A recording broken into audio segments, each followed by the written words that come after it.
Hello and welcome to the BSR Sports Podcast from the fans, for the fans. Today we are joined by two very special guests who are going to be helping us out with an Old Firm special. Thank you very much for joining us, James Black and Stefan Carlin. How are we, guys? Not so bad. Aye, not too bad, mate. Thanks. How are you? I'm perfect. Looking forward to this weekend. It's going to be an excellent fixture. Scottish Cup. Winner takes it all, really, isn't it? Yeah, no, definitely. It's an important game, I think, for both teams, but I think for Celtic it's a pivotal one. Yeah, 100%. A very interesting talking point to start on. Not the best talking point, but a very interesting one to say the least. We've seen a video going viral this week of former Celtic manager Neil Lennon in a hotel. I think it was there. It was at the airport and stuff. We'll start on you, Stefan. Obviously, you're a Celtic fan. Not a nice image to see, is it, for your former manager to be going through such a tough time, evidently. And it seems evident there is alcohol abuse involved in that, but not a nice image to see, is it? No, it's not a nice image to see at all. You know, when you think the pressure that Neil Lennon's been under this season, you can maybe make an argument to say it's got to him, and you know, you never like to see anyone in the state that he was in. You know, I think for me, looking at it, I feel sorry for him. We know he's had, you know, issues, you know, with his mental health in the past, and a lot's going on in his life. So it's really sad to see, but isn't it just the 21st century for people to get their phone out and start filming things for clicks on social media? It's a weird world we live in. It's quite sad when you think about it. Yeah, the video's actually been deleted now, but it still doesn't make up for that, because I'm saying personally, but everybody should be doing this. Everybody should be, if you see somebody in that state, surely you would want to help them first. You wouldn't want to take your phone out. But at the end, you've seen, I'm not going to repeat what the guy videoing said, but he did use a derogatory term and he shouted over to Neil, basically starting a rammy just as Neil Lennon was walking away. So he was obviously a Rangers fan, but surely Rangers fans don't want to be taking somebody like that under their umbrella, James. It's just, the whole thing's just a kind of sorry episode. I mean, the video itself, I think, is going to be blown up into something that it probably isn't. Because ultimately it's a late 40s man out in a drink one night, which it's hardly crime of the century. The fact that someone saw fit to record it and share that's just, it's pathetic. It's low to the low stuff. Yeah, obviously there is a rivalry involved, but what are your thoughts on the current situation? Obviously he's not in the best of states, is he, Neil? No, and I think that's kind of with all the added stuff that's been going on this season and even in previous years, I think folks should know a bit better. We've seen it with countless others in the past, but on both sides of the Old Firm, where they've had whatever problems, and you know, clowns with phones and Twitter accounts just didn't make it any better for them. Yeah, I don't know if you've seen, but Ali McCoist came out and he made a statement. He said it was incredible from Ali, to be honest, because he put his own back against the wall to back up Neil Lennon. He said the video we've seen this week is nothing compared to the states that I've been in. He said all people can do is get behind him, but for Ali McCoist to come out and put his own back against the wall and basically slaughter himself to try and take away the limelight from Neil, it's an incredible gesture, isn't it? Definitely. It says a lot about McCoist that he's willing to put that out there. And it's the same for lots of folk. There's countless folk that are having digs at him that have been far worse than Lennon was in that video. But they'll not see the other side of it, where, you know, it could easily have been them that's getting the piss ripped out of them for having a few Sherbrooks. Yeah, definitely. Moving on to some better news, but do we know if it is better news at the moment? Still in contention, Stefan. Eddie Howe, we've seen a couple of weeks ago a lot of news stories being shared around. The rumour mill was churning that Eddie Howe had agreed a deal to join Celtic. Still nothing confirmed. Is it starting to play in the back of your mind a wee bit? No, not really. It's not something I've really thought about, to be honest. When I heard the rumours coming out, I was like, well, this is great. From a Celtic point of view, you look at it, you think it's quite a forward-thinking, progressive appointment that Celtic are looking to make. It's nothing like the rumours of Roy Keane and all that box office talk. It is a good footballing appointment. People are a little bit unhappy that there's been rumours about it, and apparently he's had talks and he's agreed to sign, but there's been no official announcement. Well, I'm not really sure if I'm expecting an official announcement until May. Why do it just now? They waited until the season was over when Brendan Rodgers came in. I think it was 2 days before the Scottish Cup final that they announced Brendan Rodgers was coming in 2016. So I don't think there's a rush for Celtic to announce it at all. For me. So no, I'm not worried at all. Yeah, Neil Lennon was obviously announced in the showers at Hampden, so don't think there is a rush at all. I think they can do it where and when they want, as we've seen in the past.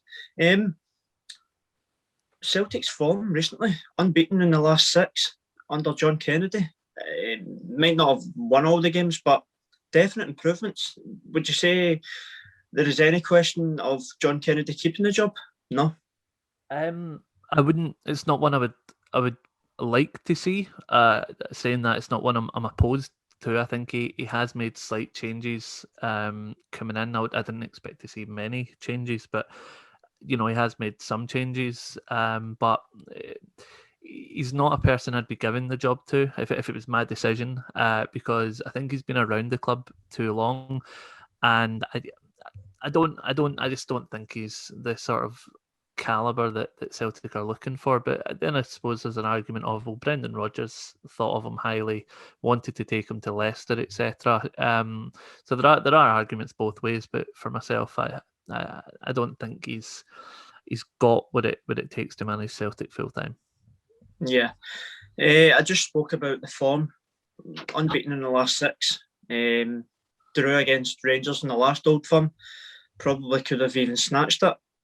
What is the confidence in the Celtic fan camp like coming into this game? Because you're only shot at glory this season, isn't it? Only shot left. Well, ultimately, it's a Celtic's sort of season-defining game. Win and you knock Rangers off of this perch that they've been on all season. You take away the domestic double that they're looking for, so that there's motivation there for the Celtic players to go out and do the job. I'm never confident ahead of these games, whether Celtic were rattling off wins at Celtic Park and Ibrox, 5 goals or whatever. I'm never confident for these types of games. So I'm not sure. I need to wait to the day. It's normally the sort of day of the game that I start to. I'll either pick a feeling of whether or not I think they'll win or what. I just need to see how I feel on the actual day of it. But sure, a lot of people will be confident when you look at the previous results. March and January. Okay, in January they lost because of Nir Biton's stupidity, but I think in both games since January, Celtic have they dominated both of them and were unlucky in both games not to get the 3 points. What I will say is they deserved the beating that they got in October. Whether or not you say Celtic were decimated by COVID or not is irrelevant. Decimated by Shane Duffy. Yes, very much so. I think Celtic's 10-0 season has been decimated by the implementation of Shane Duffy. But Rangers deserved the win in October. No, I wouldn't say they deserved the win in January, and I wouldn't say they deserved a draw in March. But we'll just need to wait and see. Yeah, James, can you agree with that? No. What are your thoughts on the Old Firm derbies this season? This season's been a very, very odd season. I think the lack of fans, particularly in the last Old Firm game, it very much felt like an end of season game. It was just a dead rubber with very, very little at stake. The previous ones have lacked that kind of, especially early on in games, they lack that freneticness, that kind of crazy opening 10, 15 minutes where it's hell for leather and you don't know what's going to happen. So they've turned but the crowd is bouncing. You've not got that atmosphere. Like like at Ibrox, you've got simply the best coming out, or at Celtic Park, you know what I mean? You've got Never Walk Alone, you've got Grand Old Team to play for, and you hear the roar of the fans, and it's that when the players are coming out in that roar, it's totally different to playing in an empty stadium, because it feels like a friendly. It must feel like a friendly for the players as well this season. Totally different. And you can see it in the way that the teams are setting up in the opening season of games. It's much more tentative, and it's, you know, they're both kind of trying to feel each other out, and they're not looking to burst and take advantage early in the stakes, and, you know, that early booking that you usually get. There's been none of that this season. It's made for a very, very odd 3 Old Firm games this season so far. Yeah, talking about the last Old Firm game, Rangers has obviously had the title in the bag. They were in cruise control, to be honest with you. Then went into the Old Firm game. Celtic could have snatched it, to be honest with you. Does that give you a bit of fear coming into this game at all? The last Old Firm game has no bearing in the next Old Firm game, and this weekend will have no bearing in the next one after that. There's always a simplistic kind of thing that they look at with the form in Old Firm games, but it's the cliche that it goes out the window. I've been into enough of these games where Rangers have been in terrible form and went and won it, or vice versa, with Celtic in poor form and won it. So, yeah, there's nothing I would look at the previous games that will really have much bearing on how this one goes. Yeah. Spoke about Celtic's form, unbeaten in the last 6. Rangers, you've only been beaten once domestically by St Mirren, and that was in the League Cup. Still unbeaten in the league this season, still unbeaten in the Scottish Cup. The confidence, I was going to say, must be flying, but the confidence is flying in the Rangers camp this season, isn't it? What's your confidence like coming into this game? I'm always pretty confident in Old Firm games anyway, just because it's, like I said, it's one of these games where you can't really take form too much into account, so it's all down to which side turns up on the day. So yeah, there's always that excitement, that kind of expectation and hope that it's going to be a thrilling game, but I do have that nagging feeling that we're going to see a repeat the last one this time. It will be a definite interesting one anyway. Chance of a double for Rangers. I was going to say when was the last time that happened, but that'll be in the quiz later on. We've got a wee quiz for you later on, so that'll be a good one. But chance at a double for Rangers. See if I'd have said this to you 2-3 years ago, would you have believed me? If I said Rangers were in the form that they're in at the moment, Celtic had fallen in their 10 in a row season, would you have believed me if I said this was going to happen? I wouldn't have believed you if you'd said we were still unbeaten in the league at this point, but in terms of the way that things have turned out, I think the signs have been there in little fits and starts over the last maybe 18 months or so. That you looked at some of the European games last season that Rangers had, and you could see that on their day that they were a very good side and they could compete. I was putting that together consistently, and doing that this season, we've seen that they've finally kind of got that thing into gear. Things are clicking. They've got players that are. Gerrard's getting the best out of some of the guys who, to all rights, that he shouldn't be getting the performances that he is getting out of them. And a couple of years ago, I'm always one of these eternal optimists. I'll go into every single season, regardless of how bad Rangers have been in the previous one, expect that we won the title that season. We could have finished 6th last season, but the next season, I expect Rangers win the title. So I wouldn't have been that surprised if you said a few years ago would have been where we are now. The one game that I personally I feel made the difference, made the turnaround for Rangers, Braga at home. I think that was the turning point for Rangers, to be honest with you. Would you agree with me?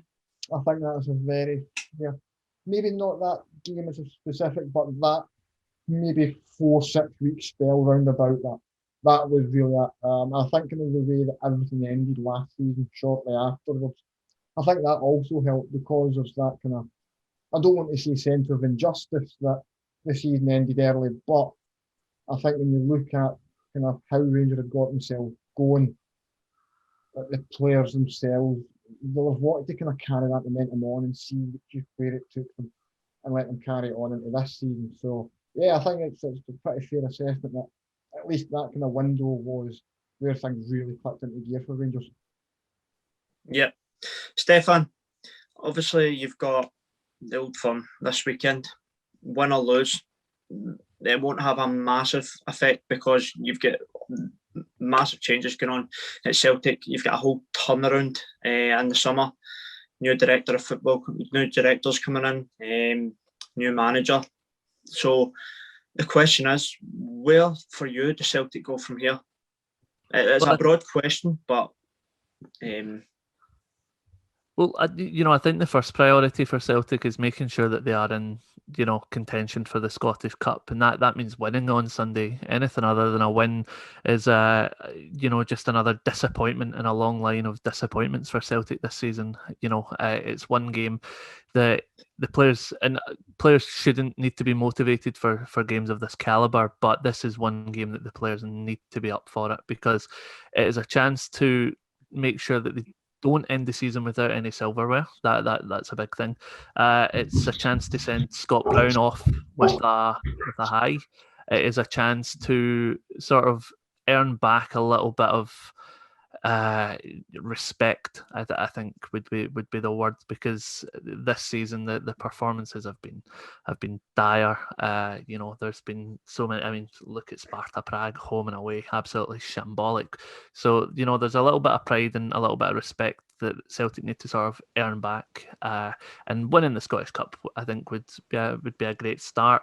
As you mentioned, there's directors coming in. His name's actually escaped me for the time being.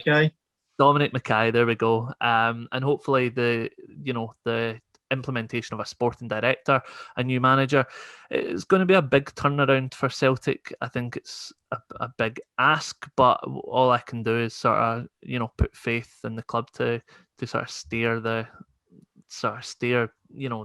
club in the right direction and see what happens. Football's it's part of our game. Changes come and go. This is just one of, what happened 4 years ago. Celtic needed to change, and look what went on to sort of be the start of a successful, dominant 4 or 5 years. So change is as good as a rest, and it'll be interesting to see what happens.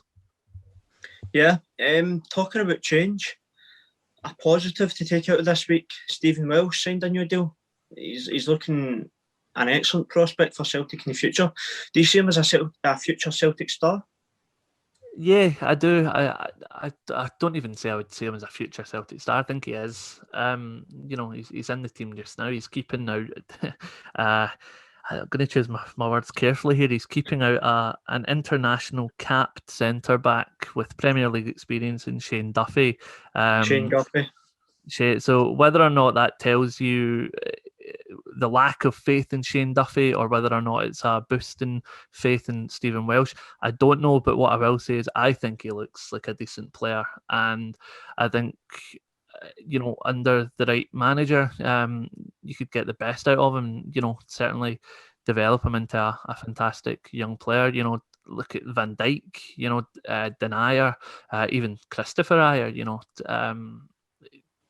Three great examples of how good Celtic are at developing players. And I think Shane Duffy can not Shane Duffy. I think Stephen Welsh can go on to become a very, very good player for Celtic. Yeah. Do you see him starting again against Rangers? Obviously, he's already played against Rangers this season numerous times. I don't think there's an alternative option. I think he has to start. I think if Chris Julian had been fit, he's not. He's out for the rest of the season. It would have been Julian, but there's no other centre back at the club that I would put the responsibility on. I think he can handle it very well. He's not put a foot wrong in any game that he's played this season. I think good performances must be rewarded with big games, and I think he'll start. Yep. Have you got your predicted lineup for Sunday's game? We'll start with you, Stefan, then. Would you like to talk us through your predicted Celtic lineup for Sunday's Scottish Cup fixture against Rangers? So it's predicted. some of the players that are in the squad, I wouldn't personally have them in if I was a manager, but I think this is what Kennedy will go for. I think it'll be Scott Bain in goal with a back four of John Joe Kenny, Christopher Ayer, Stephen Welch and Diego Laxalt. I think he'll go with Brown and McGregor in the holding positions, with Turnbull just ahead of them, and Forrest and El Yunusi out wide, with Odson Edouard up front.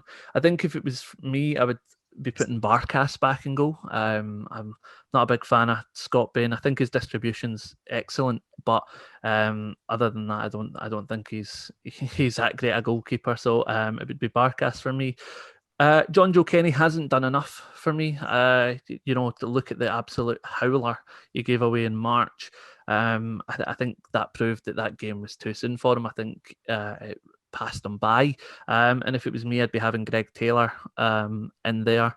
And other than that, those would probably be my two main changes that I wouldn't have. But the rest of the team sets itself up nicely. Less injuries also for Rangers this season. Been very lucky, to say the least. James, who are you going to go for? I think it's going to be the same for this Sunday's fixture against Celtic, and why? I think it's going to be the same as it was last weekend. It looks on paper from the options that Gerrard has available just now. In the absence of like James Tavernier, it kind of narrows down who can come in. But I think it's going to be Alan McGregor, the back four, Nathan Patterson, Connor Goldson, Phil Helland and Borna Barisic in front of him. I mean, that's been Gerrard's kind of go-to back four. So that kind of picks itself. Ahead of those, Glenn Kamara, Stephen Davis and Joe Aribo continuing. I think Aribo's got that little bit of magic in his boots that it can kind of open up a game. He's not always at his best, and for me, someone who drops in and out of games a bit too much at times. But when he's at it, he's a really, really impressive player. And ahead of them, it's Kent, Roof and Morelos. It's again picks itself, and you look at kind of who Gerrard's got available, who's out injured and what have you. There's not a huge amount of kind of rotation you can do.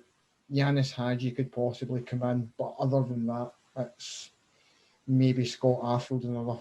There's very, very few other options that are going to come into the starting 11.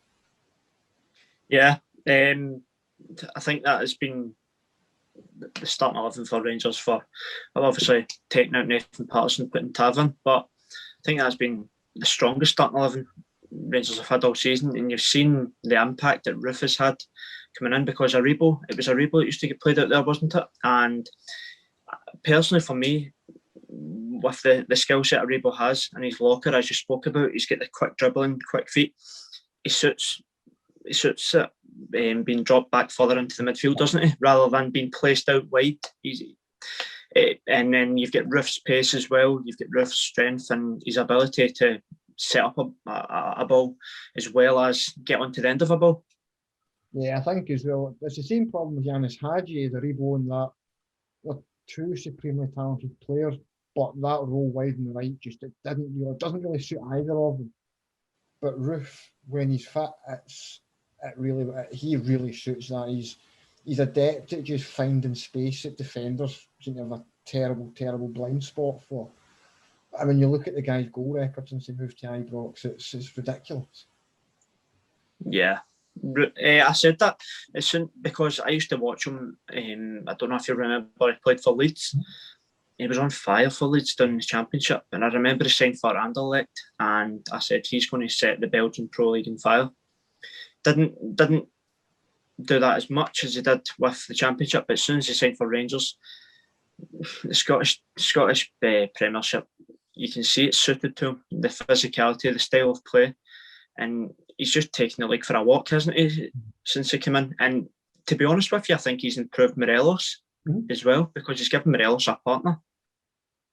I think as well, Morelos is someone for me who's a hugely underrated player in general in Scottish football. I think he's got this reputation where he's a bit of a flat-track failure who scores goals. But I don't think that's fair. I think when you've seen him alongside Roof, the guy's build-up play is fantastic. The way he links with other strikers, the way he brings Kent into the game, I think he's the sign of the roofs just took his game to a whole new level, and Rangers are completely reaping the benefits from it. Yeah, 100%. So we'll get into a quick quiz before we round off with our score predictions for the Old Firm Derby. Have you got your thinking caps on? We'll get straight to it. I do. Good stuff. Right, question number 1. When was the last time Rangers won the domestic double of the Scottish Cup and the league? 2000. The Scottish Cup and the league. Oh. The year they beat Falkirk in the final. So 2009. 10, 29. Yeah, 2009-10. 2009-10. Yeah. Are you locking that in? Yeah. I Stefan? had my answer, and then I sort of realised I made a mistake because it was the wrong cup. But I'm going to say 2009, 2010 because it was the year that they bet Falkirk. So yeah, I'm going to go for that. 08-09, isn't it? Thought better of you, James. 2008, 2009. You got 2009 right. I'll give you half the answer. I'll give you half of it because you got 2009 right. So, yeah, you got half there. So well done, both of you. Second one. How many times have Celtic won the Scottish Cup? Jesus. I'm going to get grilled if I don't say the right answer. I'm going to say 39. 33. He's an absolute belter. Celtic have won 40 Scottish Cups, Rangers have won 33. My bad, I get mixed up with that one. Apologise. So 39, you still got it wrong. So Stefan, you're going to need to do the walk of shame. Still not good enough. Do you know what it'll be? It's because you just beat Hearts in that one. So I've wiped that one from my memory. That was utterly horrendous to watch. So I know. Number 3. Which trophy have Rangers claimed more, the Scottish Cup or the League Cup? Scottish Cup. No, I'm going to go different. I'm going to say the League Cup. So Rangers have won 33 Scottish Cups and 27 League Cups. So Scottish Cup was the right answer. 33 Scottish Cups as well. And for number 4, what was the score the last time the two clubs met in the Scottish Cup and who were the scorers? If it was 4-0, it was Dembele, Cham, McGregor. I had flashbacks, James.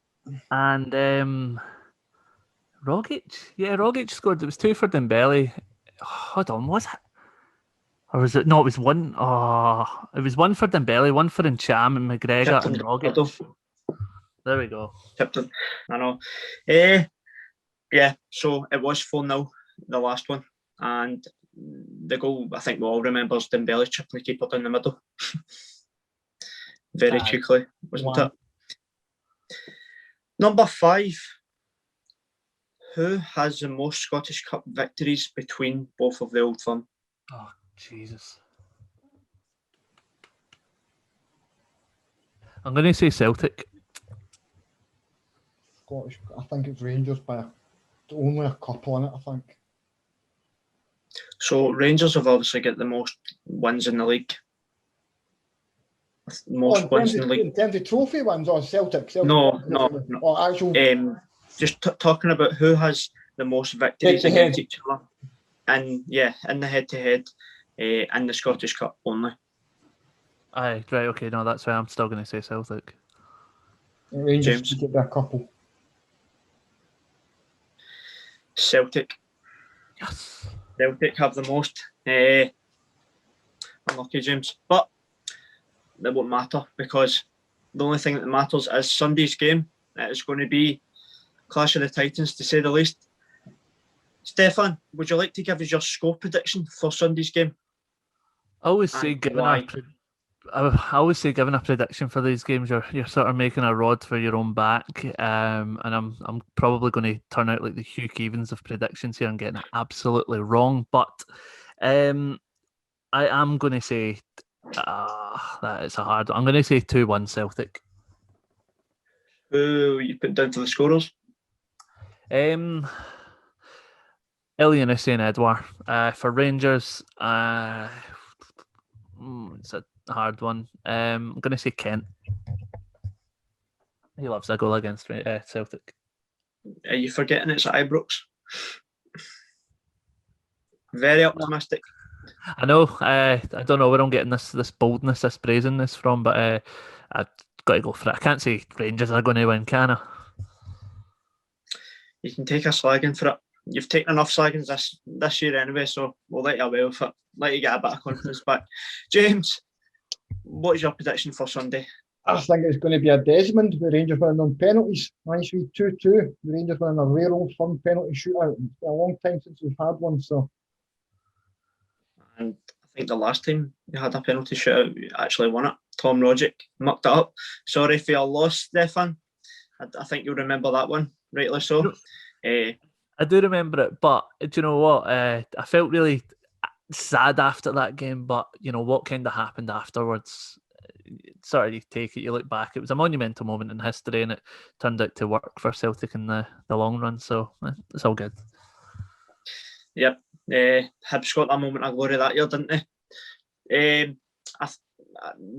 What I remember from that game was Barry McKay's goal. Actually, what a goal! What an absolute screamer of a goal! And I think somebody put out an article to say Barry McKay was going to be the next big thing for Scotland, and Kieran Tierney wouldn't be. And look how things have turned out now. So that was a very interesting one as well. Interesting one to take from that game. But guys, thank you very much for joining us on this special podcast today.